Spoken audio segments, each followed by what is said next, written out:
আপনারা সবাই আশা করি এই গাছটিকে সবাই চেনেন। এটা এক প্রকার ফুলের গাছ, যেটাকে গাঁদা ফুল নামে পরিচিত। এই ফুলের উপকারিতা আপনারা হয়তো অনেকে জানেন না, অনেকে হয়তো জানেন, তাও জেনে রাখুন।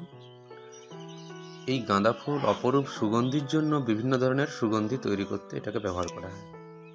এছাড়া এতে প্রচুর পরিমাণে অ্যান্টিঅক্সিডেন্ট এবং ফ্ল্যাভোনয়েড নামক এক প্রকার উপাদান থাকে, যা মানবদেহের ক্যান্সার কোষের বৃদ্ধি প্রতিহত করতে সক্ষম।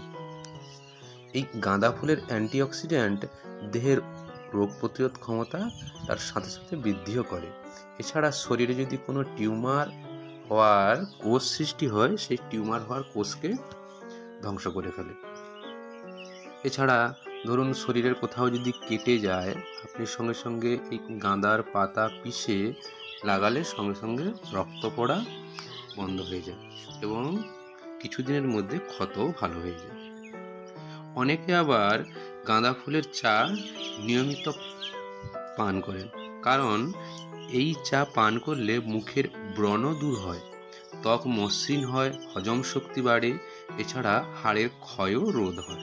এছাড়া অনেকের অ্যাথরাইটিসের সমস্যা থাকে, সেটাও কিন্তু দূর হয় এই গাঁদা ফুলের চা যদি নিয়মিত আপনি পান করেন।